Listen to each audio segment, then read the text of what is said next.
Marcos, capítulo 15. E nós faremos a leitura a partir do verso 16. Marcos, capítulo 15, a partir do verso 16, e nós faremos a leitura até o verso 32. Marcos 15, 16 a 32, diz assim a palavra de Deus. Então os soldados o levaram para dentro do palácio, que é o pretório, e reuniram todo o destacamento. Vestiram-no de púrpura e, tecendo uma coroa de espinhos, lhe a puseram na cabeça. E o saudavam, dizendo: Salve, Rei dos Judeus! Davam-lhe na cabeça com um caniço, cuspiam nele, e, pondo-se de joelhos, o adoravam. Depois de o terem escarnecido, despiram-lhe a púrpura e o vestiram com as suas próprias vestes. Então conduziram Jesus para fora, com o fim de o crucificarem. E obrigaram a Simão Cirineu, que passava vinda do campo, pai de Alexandre de Rufo, a carregar-lhe a cruz. E levaram Jesus para o Gólgota, que quer dizer lugar da caveira. Deram-lhe a beber vinho com mirra, porém ele não tomou. Então o crucificaram e repartiram entre si as vestes dele, lançando-lhe sorte para ver o que levaria cada um. Era a hora terceira quando o crucificaram, e por cima estava uma epígrafe, a sua acusação: o Rei dos Judeus. Com ele crucificaram 2 ladrões, um à sua direita e outro à sua esquerda. E cumpriu-se a escritura que diz: com malfeitores foi contado. Os que iam passando blasfemavam dele, maneando a cabeça e dizendo: Ah, tu que destróis o santuário e em 3 dias o reedificas, salva-te a ti mesmo, descendo da cruz.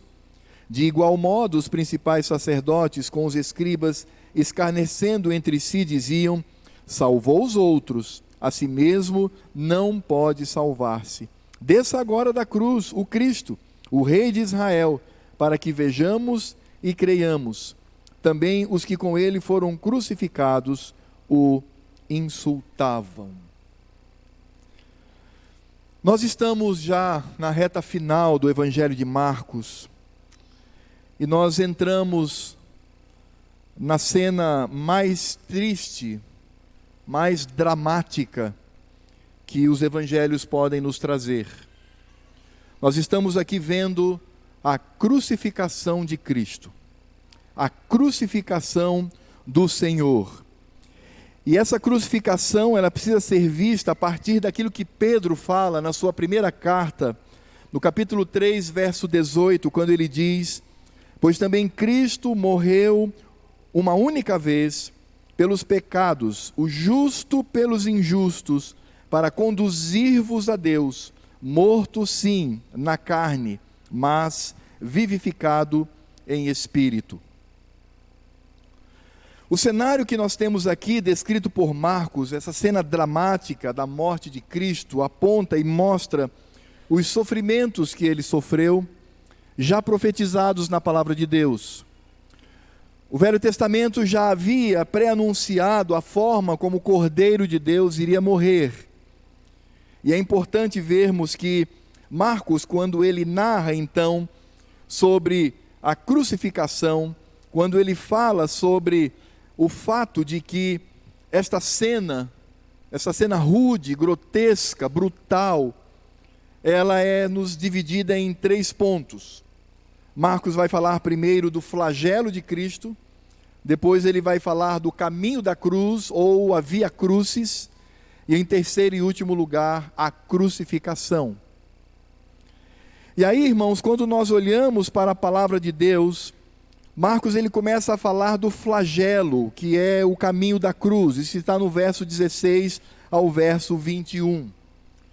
Quando Pilatos, ele então libera o Senhor Jesus para ser crucificado, ele que o tempo todo tentava livrá-lo da morte, mas não conseguindo, ele então entrega para que Cristo seja crucificado. Antes, porém, os guardas, eles querem aproveitar o momento para escarnecer do Senhor. E antes de enviá-lo para a via da cruz, para o caminho da morte, para o caminho da vergonha, a via crucis, eles escarneceram do Rei da Glória, como diz aqui Marcos. E vejam que eles criam uma cena. E essa encenação começa em primeiro lugar pelo fingimento. Aqueles guardas, eles fingem ser uma guarda palaciana, porque todos os reis, eles possuíam ao redor de si uma guarda que era chamada de guarda palaciana. E vejam que eles vão então conduzir o Senhor para dentro do palácio. Jesus está aí na parte de fora, na parte externa, onde houve o julgamento, e nós sabemos que foi um julgamento injusto. E ali então, quando Pilatos se retira, os guardas lançam mão do Senhor Jesus e trazem-no novamente para dentro do palácio. E ali então eles apresentam a outros guardas um tipo de guarnição ou uma corte real. E eles então ali começam a escarnecer do Senhor, criando a cena, porque Jesus estava sendo acusado de se auto-intitular Rei dos Judeus. E aí a palavra do Senhor nos diz que eles cobrem-no com um manto de púrpura, um manto de cor púrpura. E os evangelhos, eles dão detalhes dizendo que era um manto sem costura, por isso era um manto que possuía um certo valor. E eles enterram na cabeça do Senhor Jesus uma coroa de espinhos. E nós não podemos esquecer que naquele momento ele já havia passado pelos açoites romanos, ou açoite romano, onde o miserável ou aquele que era colocado para ser castigado era preso numa coluna. E eles então, 2 soldados munidos de um azorrague cada um. Azorrague era um chicote, onde havia 3 pontas, e cada ponta era um entrelaçado de 3 fitas de couro, e nesse entrelaçado eles colocavam ferro, pontas de lança e ossos. E os historiadores nos dizem que os romanos, eles só paravam de bater na pessoa quando não se via mais pele sobre as costas e quando as vísceras poderiam ser vistas pelos soldados. Jesus estava nessa condição. E ele então é colocado naquele lugar dentro do palácio, e como se não bastasse a dor dos murros e também das agressões que ele sofreu com base em porretes sobre a sua cabeça, ele então recebe uma coroa de espinhos que entra na sua pele e fica presa ali na sua cabeça. E a palavra do Senhor nos diz que eles, vendo aquela cena, aquele homem ensanguentado com as suas vísceras ou parte dela podendo se enxergar, extremamente fraco e debilitado, eles então tomam um caniço e começam a bater na sua cabeça ininterruptamente. E outros se ajoelham diante dele e eles dizem: salve, Rei dos Judeus, salve, ó Rei, salve, ó ungido. E as Escrituras então nos dizem que eles escarneceram, humilhando-o ao extremo. A gente pode ver isso até o verso 19. E os soldados, eles pararam de fazer isso quando eles se cansaram, quando eles não tinham mais forças para chutar, para esmurrar, para bater com vara naquele que era inocente. As Escrituras nos dizem que depois desse quadro, esse circo de horror, as Escrituras nos mostram que ele sofre toda essa humilhação. Então lhe é retirado o manto, lhe é retirada a coroa, e aí vocês imaginam, porque os espinhos estão presos à sua pele, e eles arrancam com toda a força, e eles então colocam as suas próprias roupas, colocam sobre o meu Senhor uma trave. E as Escrituras dizem que o Senhor, ele não consegue suportar aquilo. Lá no Evangelho de João, capítulo 19, verso 17, João nos mostra que Jesus ainda tenta carregar a trave, ele tenta carregar a cruz, mas ele não suporta mais aquilo. E por que, então, ele não suporta mais aquilo, e as Escrituras dizem que um homem chamado Simão, ele passava por aquele lugar, e talvez fosse um dos curiosos, e os guardas então lançam mão sobre ele e dizem: você vai carregar agora a trave deste homem até o lugar do seu sufrágio. E por que Jesus não aguenta carregar? Porque ele era homem, ele era um ser humano como eu e você, ele só não tinha pecado. E nós percebemos então toda a carga sobre o Senhor. Ele passou uma noite sem dormir. Quando ele foi preso lá no Getsêmani, ele já foi levado aos tapas, aos murros, às porretadas sobre ele. E ele foi levado de forma violenta para o Sinédrio, e ali ele foi esbofeteado, ele foi chutado, ele foi esmurrado. Portanto, o Senhor Jesus, ele passou uma noite quase inteira apanhando dos judeus, e depois recebeu o açoite romano. O Senhor Jesus passou por um linchamento, e ele de fato era um homem forte, porque ele era um carpinteiro, e portanto os carpinteiros eles lidavam, eram homens robustos, portanto dá-nos aqui a impressão de que o Senhor Jesus era um homem robusto, um homem forte, porque ele suporta tudo aquilo. E como se não bastasse tudo isso, sendo linchado pelos judeus pela guarda do templo, sendo linchado pelos romanos, sofrendo o açoite com azorrague, o Senhor Jesus ele está agora à beira de um colapso, porque ele está perdendo sangue demais. Muitas das suas artérias estão laceradas, estão abertas, ele sangra muito. E nessa condição, então, ele não tem condições de carregar a trave. Mesmo sendo um homem forte, um homem robusto, ele não suporta o peso da cruz. E aí, então, lhe é colocado um auxiliar, para que leve a trave da maldição, a trave da morte, a trave da humilhação, para que ele sofra o sufrágio da cruz. As Escrituras nos dizem que no cenário da crucificação, os soldados tentam dar a ele vinho misturado com mirra. Mirra é um tipo de perfume, é uma essência que dá cheiro. O vinho era como um vinagre, e aquilo na verdade era uma substância que os romanos davam para os que iam ser crucificados como um anestésico. As pessoas, quando tomavam aquilo, uma certa quantidade, eles ficavam como que meio embriagados, e aí então ele suportaria todo aquele processo, porque a crucificação não era uma pena capital. Como é que nós podemos entender o que é uma pena capital olhando para o Império Romano? Na pena capital entre os romanos, e isso era destinado aos cidadãos, era quando alguém sofria a morte imediata. Essa morte ela era feita por decapitação. Essa morte era feita por enterrar a espada na nuca, indo até o estômago. Essa morte era por outras formas de degola. Essa morte era também colocado quando botavam animais pesados, como touros e vacas, e jogavam então o corpo para que ele pudesse ali ser esmagado. Ou então ele era colocado dentro de um barril com espadas dentro, rolavam, morro abaixo e ele morria. Isso era pena capital. Cruz não era pena capital. Cruz era tortura por empalação. Historiadores nos dizem que muitos crucificados no Império Romano, eles passavam dias na cruz, eles comiam lá, eles davam comida, bebida, e a pessoa então ficava naquela condição, porque a cruz era destinado a 3 tipos de pessoas. Era destinado aos amotinadores, era destinado aos assassinos inveterados, e era destinado aos escravos que tivessem de alguma maneira cometido algum crime cruel. Por isso eles penduravam na cruz como exemplo, porque não eram cidadãos romanos. E as pessoas então passavam, os transeuntes, e viam aquela cena de horror, ele ali pendurado, para que ficasse bem claro o destino daqueles que afrontassem ao Império Romano.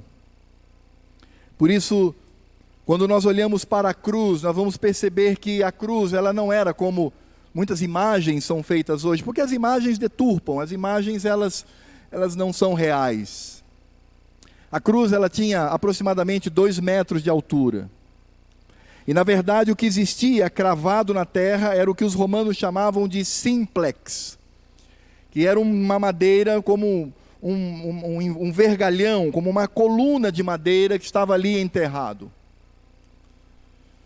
O que ia ser crucificado trazia a trave sobre as costas, então colocavam a trave e no chão deitavam-no. E ali então pregavam nos seus pulsos os pregos.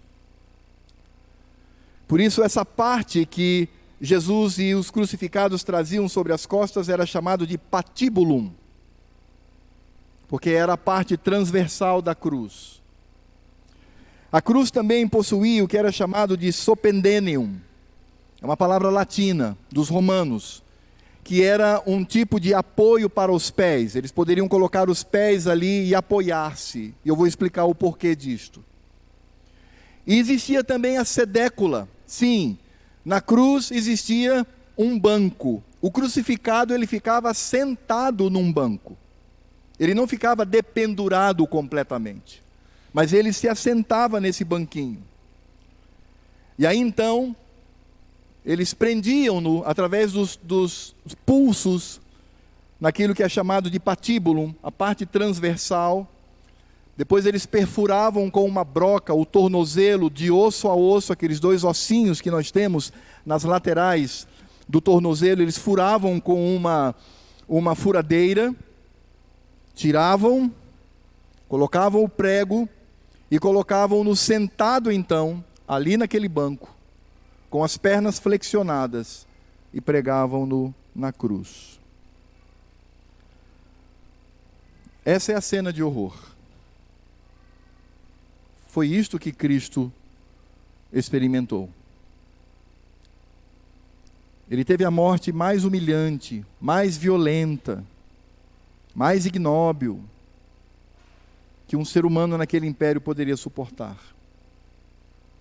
Apenas com um detalhe: os que iam para a cruz mereciam, porque eram assassinos, bandidos, amotinadores, fora da lei.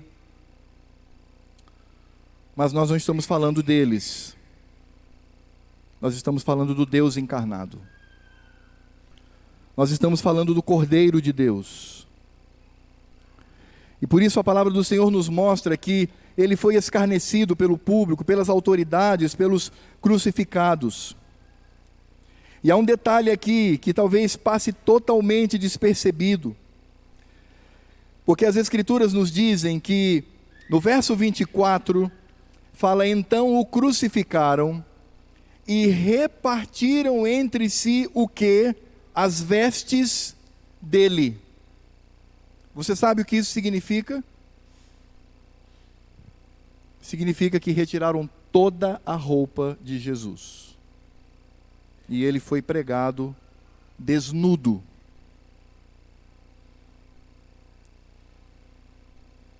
Essa foi a humilhação do meu Senhor.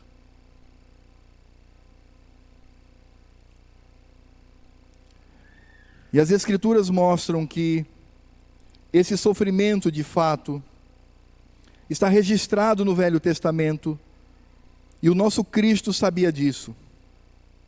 É por isso que lá em Isaías capítulo 50, verso 6 diz: ofereci as costas aos que me feriram e as faces aos que me arrancavam os cabelos. Não escondi o rosto aos que me afrontavam e me cuspiam.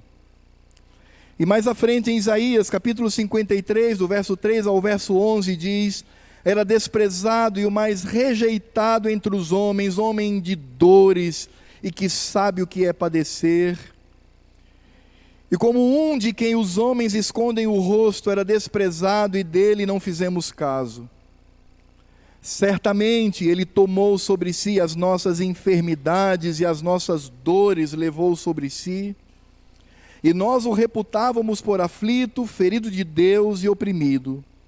Mas ele foi traspassado pelas nossas transgressões e moído pelas nossas iniquidades. O castigo que nos traz a paz estava sobre ele, e sobre suas pisaduras, sobre suas feridas fomos sarados. Todos nós andávamos desgarrados como ovelhas, Cada um se desviava pelo caminho, mas o Senhor fez cair sobre ele a iniquidade de nós todos. Ele foi oprimido e humilhado, mas não abriu a boca. Como cordeiro foi levado ao matadouro, e como ovelha muda perante os seus tosquiadores, ele não abriu a boca. Por juízo opressor foi arrebatado, e de sua linhagem quem dela cogitou? Porquanto foi cortado, ele foi tirado violentamente da terra dos viventes, por causa das transgressões do meu povo foi ele ferido. Designaram-lhe a sepultura com os perversos, mas com o rico esteve na sua morte, posto que nunca fez injustiça, nem dolo algum se achou em sua boca. Todavia ao Senhor agradou moê-lo, fazendo enfermar.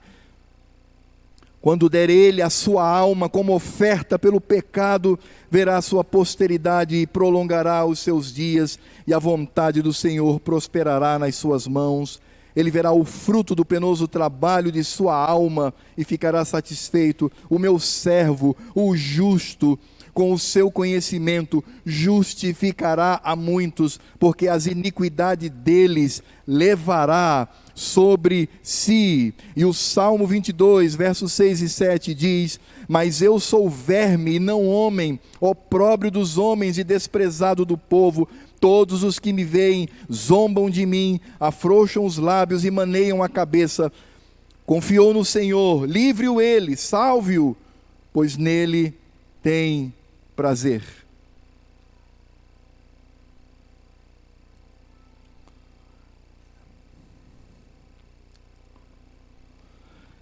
Nós só podemos entender isso, irmãos, a partir da revelação que Paulo nos faz em Filipenses capítulo 2, dos versos 5 a 8, quando ele diz: tende em vós mesmo o mesmo sentimento que houve também em Cristo Jesus, pois ele, subsistindo em forma de Deus, não julgou com usurpação o ser igual a Deus, ou seja, ele não reivindicou, estando aqui por ser Deus, a ser livre do caminho da cruz.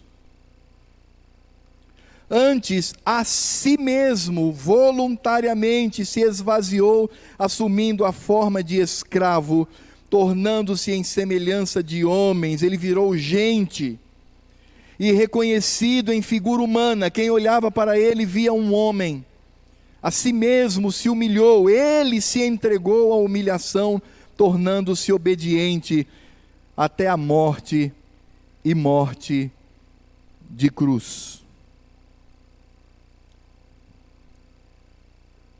Foi esse o preço que Jesus pagou por seus pecados. Foi este sofrimento que o meu Senhor da glória passou para que eu pudesse ter paz com Deus. É por isso que a salvação não é de graça. A salvação custou a vida do meu Senhor, que não sofreu pena de morte. Ele não foi apedrejado como os judeus faziam, mas ele foi pendurado por pregos no madeiro, e ali suportou toda a dor, já na condição física em que estava, por amor a você e por amor a mim. Agora, o que de fato faz-nos perceber a magnitude dessa cena é que, embora tenhamos Cristo sofrendo, Cristo sendo injustiçado, Cristo sendo ridicularizado, como diz o Salmo 22, sendo comparado a um verme e não a um homem, passando por toda esta situação, ainda assim, o evangelista Marcos nos mostra que a pessoa e a obra de Cristo são proclamadas no momento do seu sofrimento. No momento em que Ele está padecendo este sofrimento por você, meu irmão. Padecendo esse sofrimento por você, minha irmã. Padecendo todo esse sofrimento por vocês, crianças aqui presentes. A palavra do Senhor nos diz que ainda nesse momento e pela atitude insana desses algozes, homens brutos e embrutecidos pelo pecado, que odeiam a Cristo, odeiam o Evangelho, odeiam ao Senhor, mas ainda assim, nessa atitude, eles não deixam de proclamar a pessoa e a obra de Cristo, porque qualquer coisa que nós fazemos com relação a Cristo, sempre iremos proclamar a pessoa de Cristo e a obra de Cristo. É por isso que nós precisamos ter muito cuidado no que se refere a Cristo. Não podemos, por exemplo, quebrar o terceiro mandamento usando o nome do Senhor em vão. Não podemos pronunciá-lo como uma expressão qualquer, de um caso furtivo ou qualquer. Não podemos fazer isto. Nós não podemos tentar, na nossa mente doentia, retratar Jesus numa figura, porque Ele é Deus, Ele é o Senhor, e nós precisamos em todos os nossos atos declarar que Cristo é Deus e que Cristo é o Senhor. E ainda que alguns dizem, mas eles estão retratando o Cristo homem. Bem, aí você está cometendo uma das maiores heresias que surgiu na terra, quando você pode rasgar o Senhor Jesus ao meio, dizendo que você pode lidar apenas com Jesus, o homem, sem lidar com Jesus, o Deus. E ainda assim as Escrituras dizem que Cristo, o visível, era a expressão exata de Deus Pai. Aquele que lá no Velho Testamento disse, eu não apareci a vocês, para que vocês não se sentissem tentados a fazer uma figura acerca de mim, usando homem, mulher, animais, astros ou qualquer coisa. Porque todas as atitudes que devemos ter com o Senhor devem proclamar a sua pessoa e a sua obra, e é exatamente isso que acontece quando os soldados estão escarnecendo do Senhor. Como diz aqui Marcos, a partir do verso 16, diz, então os soldados o levaram para dentro do palácio, que é o pretório. Ele foi para dentro do palácio, uma área palaciana, e reuniram todo o destacamento. Essa palavra traduzida por destacamento é literalmente a corte real. Vestiram-no de púrpura, e tecendo uma coroa de espinhos, lhe a puseram na cabeça, e o saudavam, dizendo, salve, rei dos judeus. Davam-lhe na cabeça com um caniço, cuspiam nele, pondo-se de joelhos, o adoravam. Depois de terem escarnecido, despiram-lhe a púrpura e o vestiram com as suas próprias vestes, e então conduziram Jesus para fora com o fim de o crucificarem. Você percebe o que está acontecendo aqui? Aqueles gentios que escarneciam do Senhor, o escarnecimento aponta de fato para a pessoa e para a obra de Cristo, porque mesmo escarnecendo eles diziam, salve rei dos judeus. Mesmo humilhando, eles se ajoelhavam e colocavam-se em postura de adoração. E o que nós podemos perceber aqui é que todo aquele cenário que para eles era de escárnio, era de desrespeito e de humilhação, mas eles foram obrigados a, neste momento, reconhecer quem Cristo era e o que Ele estava fazendo. Porque quando chamavam-no de rei dos judeus, eles estavam de fato dizendo que ele é o substituto, o único substituto legal do trono de Jerusalém. Quando eles colocavam um manto sobre ele, vejam que as Escrituras em todos os evangelhos fazem questão de dizer que a cor do manto era púrpura. E você sabe que no mundo antigo, púrpura era a junção de duas cores, todo mundo sabia disso. Eles juntavam o vermelho com o azul. Vermelho é a cor de sangue, é a cor do pecado, é a cor do ser humano.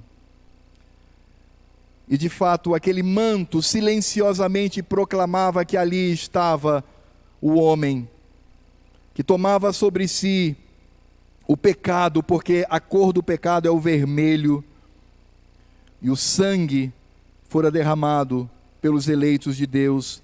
Mas a cor púrpura também possui o azul, e o azul é a cor da divindade.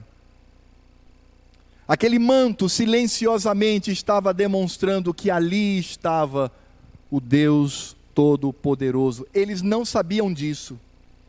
Eles estavam agindo unicamente pelos seus instintos mais vis. Mas eles estavam proclamando ali a pessoa e a obra de Cristo. Eles estavam ali simplesmente anunciando o Cordeiro de Deus, santo, sendo imolado.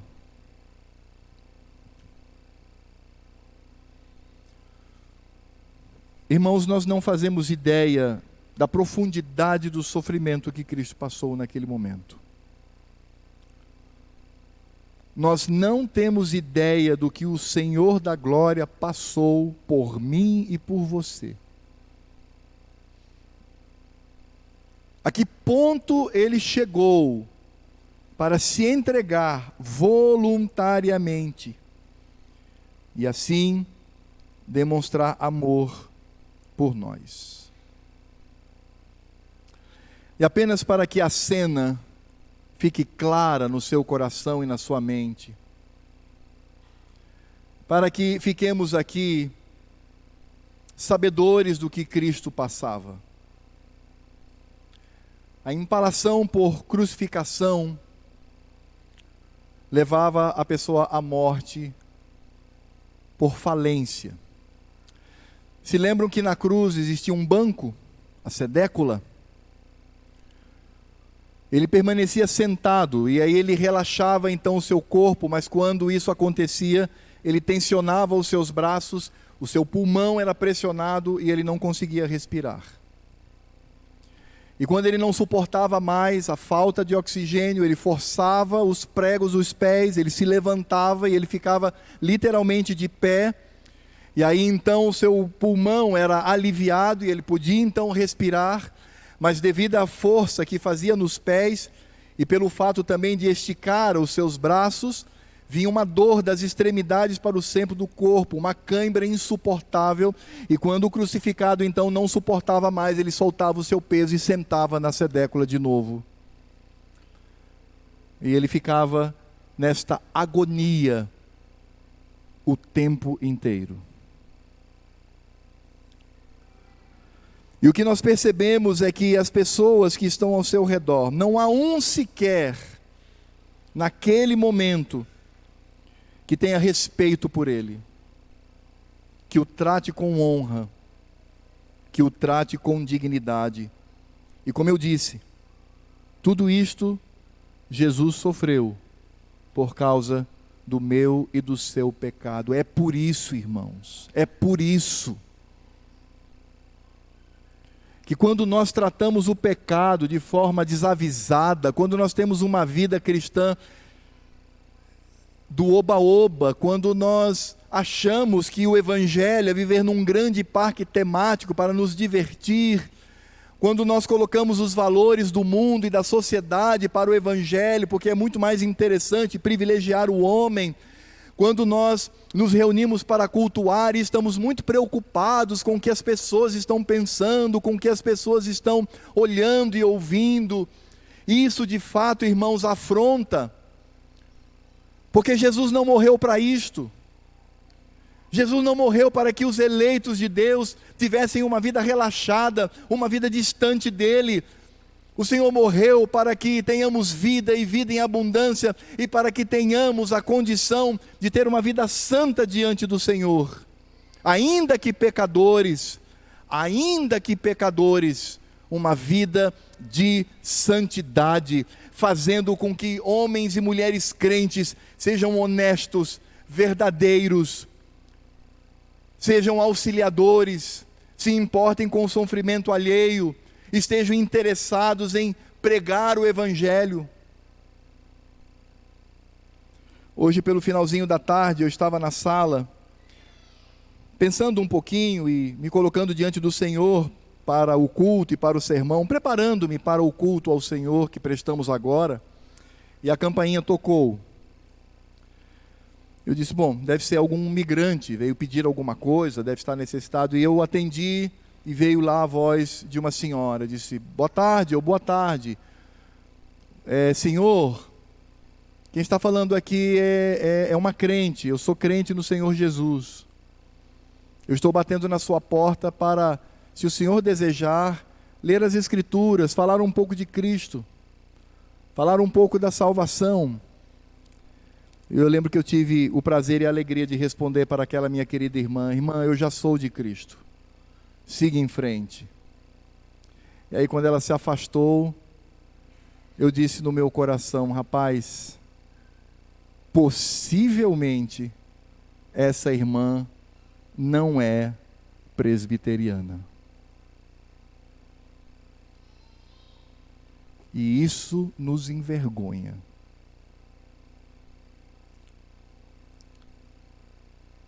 Porque quando nós abrimos mão do nosso conforto, do nosso lar, sairmos para anunciar a morte do Cordeiro, ainda que isso nos pareça tão inusitado, ainda que isso venha incomodar os ímpios, mas isso não importa, porque Paulo diz que nós devemos pregar o Evangelho em tempo e em fora de tempo. Nós dignificamos a Cristo. Aquela irmã, ela dignificou, estava dignificando a Cristo, ela estava de porta em porta dizendo, eu quero falar da morte do Cordeiro. E o que nós temos feito com isso? Temos vivido no conforto do nosso lar, da nossa casa, da nossa condição, não abrimos mão disso de forma nenhuma. Queremos viver um cristianismo apenas de culto em culto, queremos viver um cristianismo apenas como uma manifestação religiosa, mas no dia a dia, nós não temos no coração o desejo de exaltar a Cristo. Eu não tenho a noção de que no meu trabalho ali, que é erroneamente chamado por muitos de trabalho secular, isso não é verdade, mas ali eu estou exercendo o meu trabalho para a glória de Cristo, é Ele que deve ser glorificado, é Ele que deve ser exaltado. Quando eu vou para a escola, eu não devo apenas pensar nos benefícios que o ensino pode trazer a mim, no bom emprego que terei, mas eu estou ali como testemunha de Cristo, como alguém que sabe o que Ele passou, sabe o que foi padecer pela revelação do Evangelho, e ali dizer, aqui existe um servo, uma serva de Deus, em casa, junto com os meus pais, os meus filhos, os meus irmãos, as minhas irmãs, e ali dignificar a Cristo, glorificá-lo sempre, porque é para isso que nós existimos como crentes para glorificar a Cristo, mas se nós não temos a percepção do que Cristo passou, se nós não temos no coração a percepção do que ouvimos hoje, e que certamente deve ter chocado alguns, e a intenção foi esta, porque é assim que o Evangelho trata, quando nós lemos Isaías, quando nós lemos o Salmo 22, é para isto mesmo, para entendermos o preço que foi pago pela minha vida, pelo meu pecado. Eu nunca, no passado, amei ao Senhor, eu nasci rebelde, eu nasci como alguém que afronta ao Senhor, mas Ele me amou, Ele me alcançou, e Ele disse, eu vou morrer por Alfredo, por José, por Maria, por Solange, eu vou morrer por cada um dos eleitos de Deus, e o seu nome estava na mente, no coração de Cristo, quando Ele estava na cruz do Calvário. E nós não podemos, irmãos, tornar isto sem valor. Entende agora por que devemos ter uma vida efetiva com o Senhor? Uma vida de piedade, uma vida de santidade, entende? Não é por religiosidade, não é para que a igreja veja que eu sou o melhor de todos, ou não é para impressionar a Deus, ou não é para satisfazer a mim mesmo, como eu estou cumprindo, então eu sou um homem religioso, uma mulher. Não! Nós devemos viver para a glória de Deus, porque o preço que foi pago para que eu tenha essa condição foi este que está registrado no Evangelho. Foi este o preço. Foi dessa forma. E quando Cristo se esvazia da sua glória, e ele se torna uma célulazinha no ventre de Maria, o Criador de todas as coisas, o Senhor do universo, agora está ali numa célula que começa a se desenvolver, desenvolvendo seus órgãos, tendo seu coraçãozinho a bater. Quando Cristo está nessa condição, ele já passa por humilhação, e ele fez isto por você e por mim.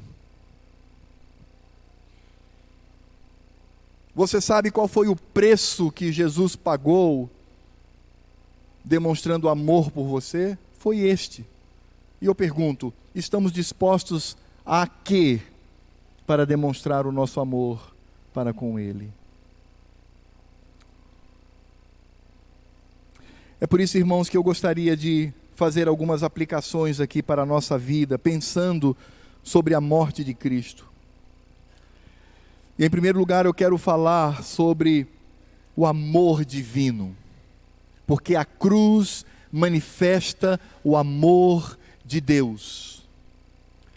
É por isso que João, na sua primeira epístola, no capítulo 4, verso 19, ele diz: nós amamos a Ele, nós amamos a Deus, nós amamos a Cristo, porque Ele nos amou primeiro. É por isso que em Efésios capítulo 3, verso 19, diz que o amor de Cristo excede todo o entendimento. O que Paulo diz é que o amor de Cristo, por mim e por você, extrapola qualquer racionalidade, qualquer raciocínio, qualquer compreensão que o homem busque. Não há como compreender, porque como um Deus todo-poderoso, o Deus da glória, o Criador de todas as coisas, Ele escolhe a ir para o fundo da humilhação, para o ambiente mais vil que um ser humano pode enfrentar, justamente para estabelecer a paz que nós não queríamos antes da conversão. Este é o amor de Cristo. E o amor de Cristo está claramente descrito e contido no amor do Pai. É por isso que o apóstolo Paulo, em Romanos capítulo 5, de 8 a 11, ele diz: mas Deus prova o seu amor para conosco, pelo fato de ter Cristo morrido por nós, sendo nós ainda pecadores. Logo, muito mais agora, sendo justificados pelo seu sangue, seremos por ele salvos da ira. Porque se nós, quando inimigos, fomos reconciliados com Deus, mediante a morte do seu Filho, muito mais, estando já reconciliados, seremos salvos pela sua vida. E não apenas isto, mas também nos gloriamos em Deus por nosso Senhor Jesus Cristo, por intermédio de quem recebemos agora a reconciliação. Este é o amor de Deus. Sabe de uma coisa, meu irmão? Sabe de uma coisa, minha irmã? Sabe de uma coisa, crianças? Você não tem ideia do quanto Deus te ama. Você não tem ideia do quanto Cristo te ama. Porque nesse mesmo texto que Paulo escreve em Romanos capítulo 5, um pouco mais atrás ele diz assim: talvez alguém se animasse a morrer por um amigo. E é verdade. Você está numa selva, tem um grande perigo, você está com seu amigo ali querido, você morre por ele. Mas morrer por um inimigo, morrer por alguém que te odeia, que te afronta, essa é a dimensão do amor de Deus. O amor do Senhor por nós é incontável, indizível, incompreensível. É um amor divino. Nós não merecíamos e nós não merecemos, mas aprove ao Senhor, antes da fundação do mundo, escolher a mim e a você, e aprove ao seu Filho bendito, eternamente gerado pelo Pai, se tornar homem, vir aqui e passar por isto que nós estamos vendo aqui, porque simplesmente nos amou. Por isso o amor de Deus não confunde. O amor de Deus nos encoraja. O amor de Deus mostra que essa força divina, e é por isso que a própria morte de Cristo serve para nós como exemplo, como alento. Por isso, num belíssimo texto de Pedro, na sua primeira carta, no capítulo 3, de 3 a 18, ele diz: ora, quem é que vos há de maltratar, se fordes zelosos e bom? Mas ainda que venhais a sofrer por causa da justiça, bem-aventurados sois. Não vos amedronteis, portanto, com as suas ameaças, nem fiqueis alarmados. Antes, santificai a Cristo como Senhor em vosso coração, estando sempre preparados para responder a todo aquele que vos pedir razão da esperança que há em vós, fazendo-o todavia com mansidão e temor, com boa consciência, de modo que naquilo em que falam contra vós outros, fiquem envergonhados que difamam o vosso bom procedimento em Cristo, porque se for da vontade de Deus, é melhor que sofrais por praticardes o que é bom, do que praticando o mal. Pois também Cristo morreu uma só vez pelos pecados, o justo pelos injustos, para conduzir-vos a Deus. A morte de Cristo, irmãos, ela também é para nós o exemplo da bem-aventurança. Por isso nós devemos ter, como cidadãos que vivem nessa terra, cidadãos dos céus que vivem nessa terra, nós devemos ter um comportamento que venha calar a boca daqueles que querem nos acusar, e ainda que nos acusem, irão nos acusar por causa do Evangelho. Eu sempre tenho dito isso para os irmãos. Daqui um tempo, e não vai demorar muito, talvez eu, pastor Gessé, alguns presbíteros, outros pastores, terão que receber visitas dos irmãos lá na penitenciária, porque serão presos pela pregação fiel do Evangelho. É isso que o mundo faz, mostrando o seu ódio por Cristo, mostrando o seu ódio pelo Evangelho. Mas não há por que temer, não há por que pensar que isso traria sobre nós tristeza sobre tristeza. Não, é um privilégio sofrer pela causa de Cristo, porque Ele mesmo sofreu por nós. Não é um pagamento, não é uma troca. Não podemos equiparar o nosso sofrimento com o sofrimento de Cristo, não. Mas sofrer por causa do Evangelho, isso deve nos trazer alegria, bem-aventurança. Ser perseguido, perder o emprego, ser abandonado pelos familiares, ser perseguido na escola, isso é bem-aventurança. Crianças, preste atenção no que eu vou dizer, minhas crianças. Quanto mais você se tornar um menino crente, uma menina crente, mais os seus coleguinhas, entre aspas, vão persegui-lo, vão tentar tirá-lo do caminho. Mas não desista, permaneça fiel lá na escola. Mostre para os seus coleguinhas, mostre para a sua professora, mostre para a direção que você, ainda que pequenino, é um servo de Deus, e o mesmo se aplica a nós adultos. Porque é privilégio, irmãos. É privilégio ver os nossos negócios irem de mal a pior, porque estamos ali sendo fiéis a Cristo.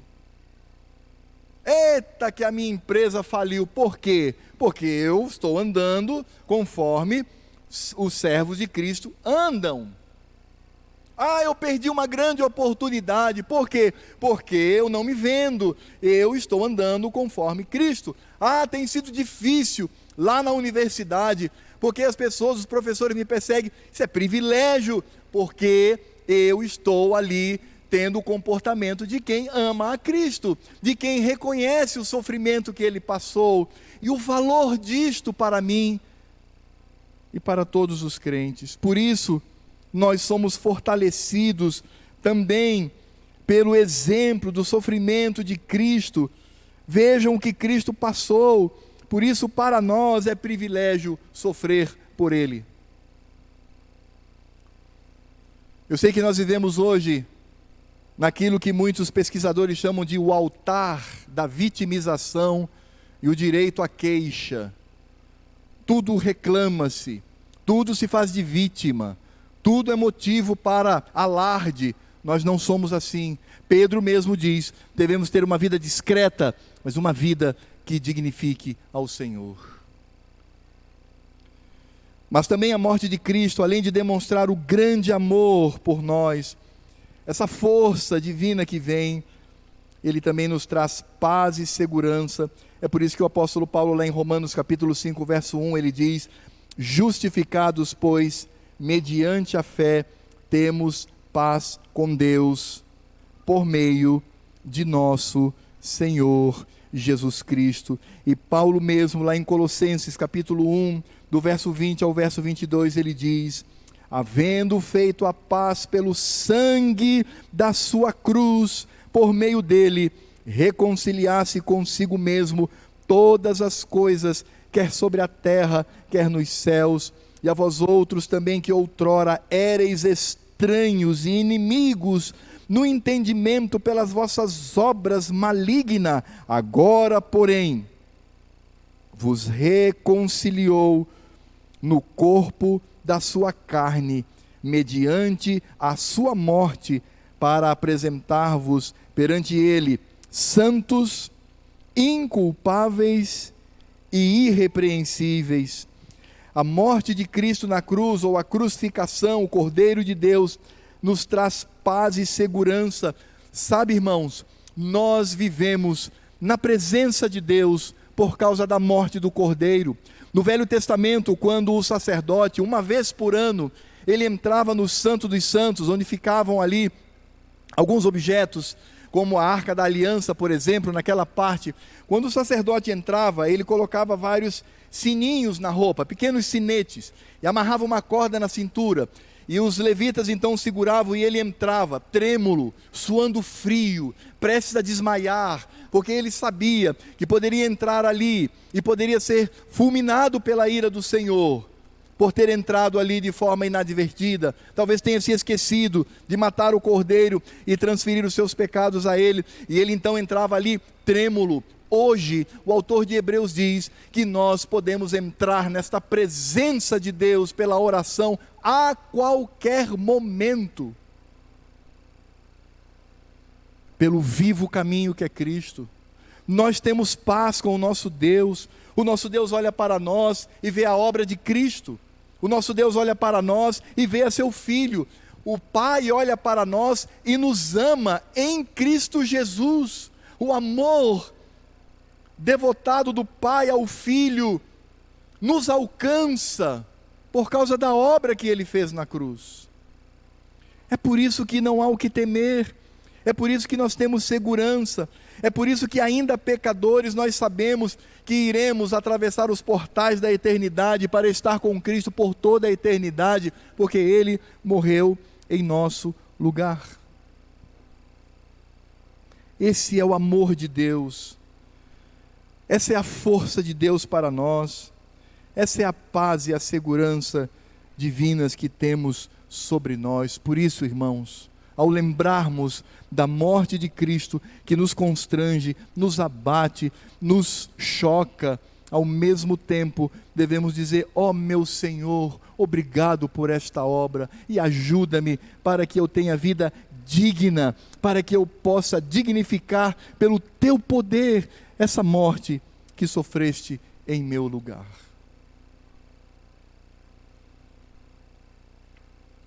Meu irmão e minha irmã, Cristo te ama muito. E é por isso que você pode ter paz na sua vida nessa terra. Eu gostaria de encerrar este sermão orando ao Senhor, junto com os irmãos, cantando uma música.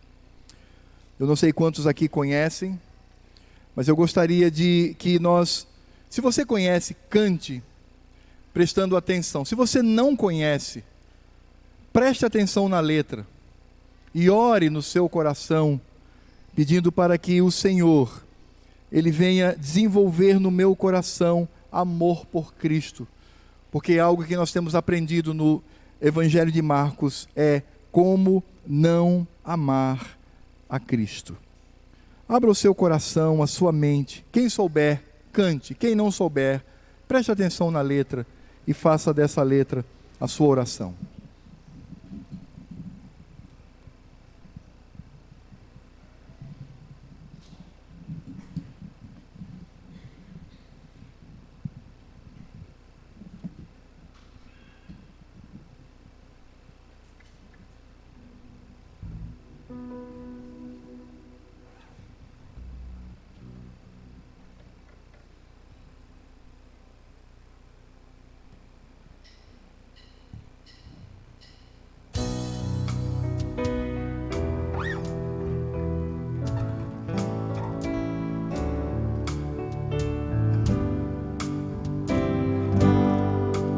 Amor que por amor desceste, amor que por amor morreste, a quanta dor não padeceste,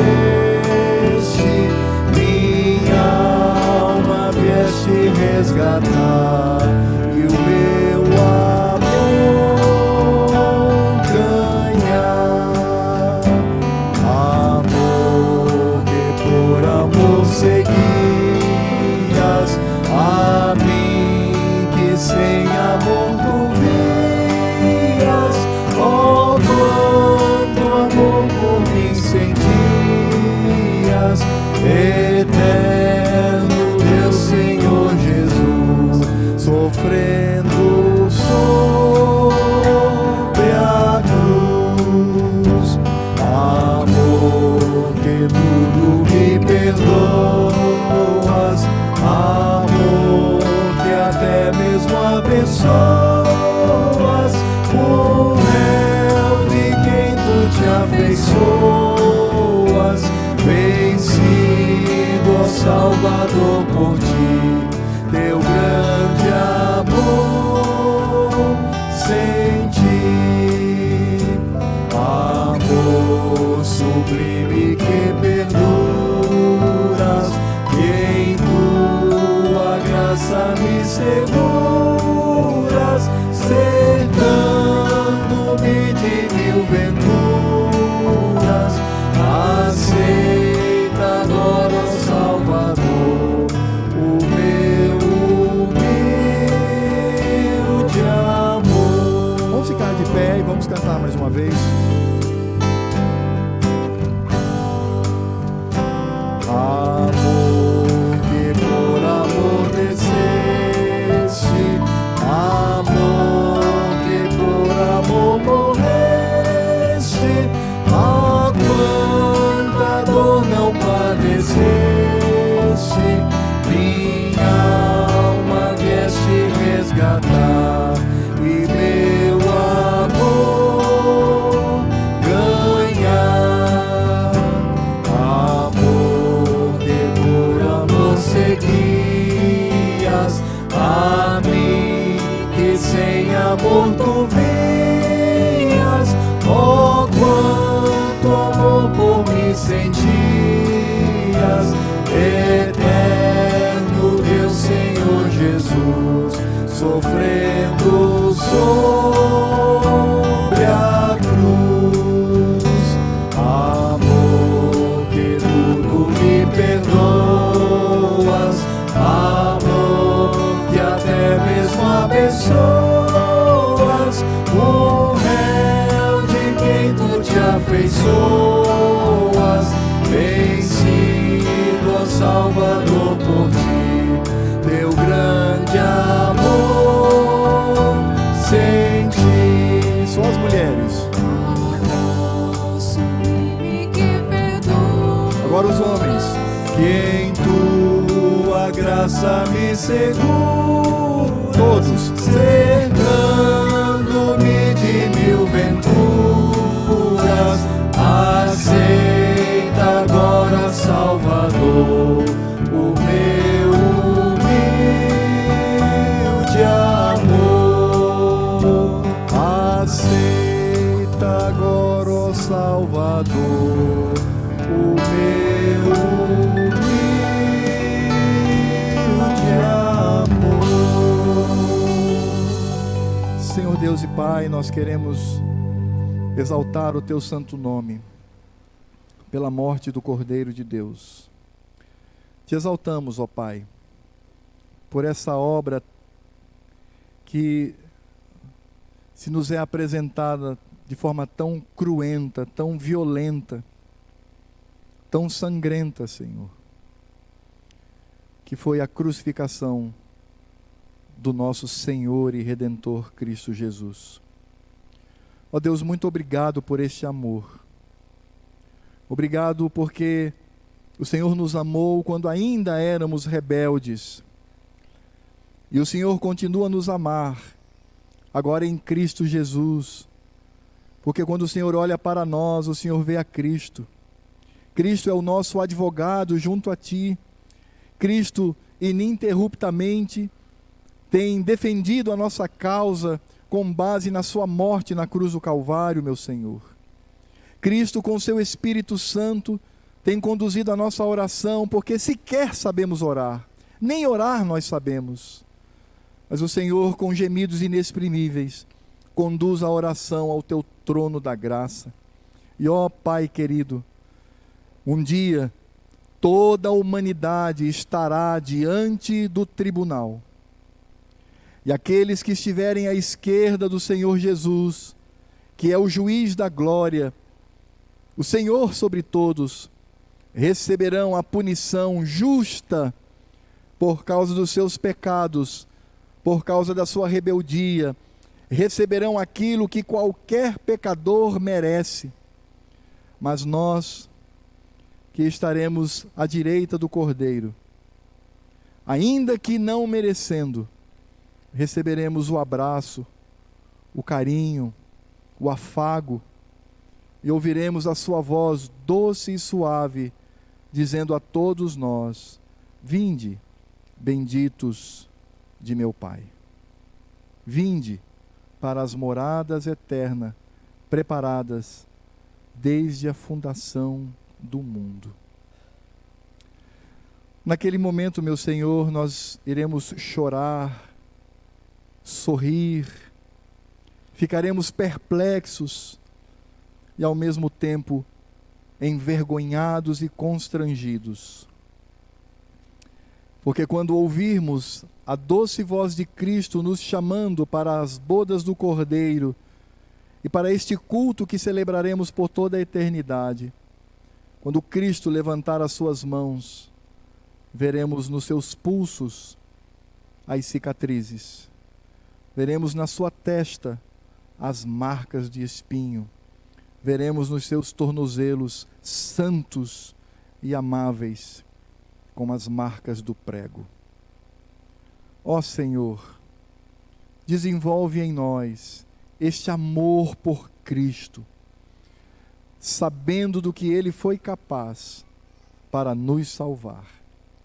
E agora, que a graça do Senhor Jesus, o amor de Deus Pai e toda a obra do Espírito Santo estejam sobre a minha vida e sobre a vida dos meus irmãos aqui, remidos pelo sangue de Cristo, remidos pela morte do Cordeiro, e que juntamente comigo caminham a passos largos e seguros, cheios de paz, amor e tranquilidade, para o dia em que nós poderemos abraçar os pés de Cristo e beijá-lo e adorá-lo, e ali sim entender toda a dimensão deste amor. Por isso nós clamamos: vem Jesus, Maranata, vem nos buscar, Senhor. Leva-nos para que estejamos por toda a eternidade contigo. E enquanto isso não acontece, que sejamos fiéis nessa terra, amando a Cristo, não só a sua pessoa, mas a sua obra, o Evangelho, agora e para todos sempre. Amém. Pode sentar, meu querido. Nós queremos conhecer agora os nossos visitantes. Temos algum visitante aqui que está pela primeira vez? Gostaríamos de conhecê-lo. Fique de pé para que a gente possa conhecê-lo. Temos um rapaz